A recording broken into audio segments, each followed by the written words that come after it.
اور اپنے دور کے بہت بڑے محدث ہیں، حضرت عبداللہ بن مبارک رحمہ اللہ تعالی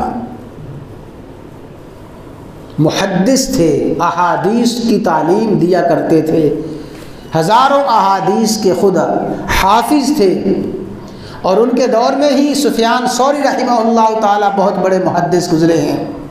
سفیان ثوری فرماتے ہیں کہ میں ایک سال میدان عرفات میں حاضر تھا، مجھے پتہ چلا کہ عبداللہ بن مبارک بھی اس سال حج کے لیے تشریف لائے ہیں۔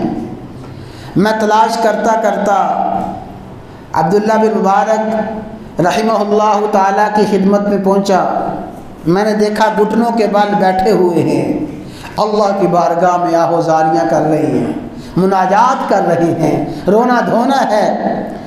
تو جب میں حاضر خدمت ہوا تو فرمایا ہے سفیان، جانتے ہو آج کے دن سب سے زیادہ بدقسمت اور بد نصیب بندہ اس میدان میں کون ہے؟ میدان عرفات کے شرکاء میں سب سے زیادہ بد نصیب بدقسمت کون ہے؟ عبداللہ بن مبارک نے فرمایا آپ ہی بتا دیجئے۔ سفیان ثوری نے پوچھا کہ آپ ہی بتا دیجئے۔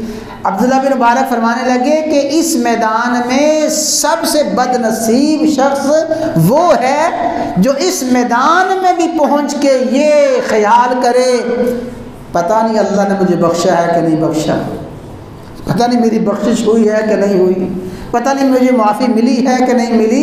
میدان عرفات میں پہنچ کے بھی جس کو یہ فکر ہو اور جس کو یہ وسوسے ہوں پتہ نہیں معافی ملی یا نہیں ملی، فرمایا سب سے زیادہ بدقسمت بد نصیب وہی بندہ ہے۔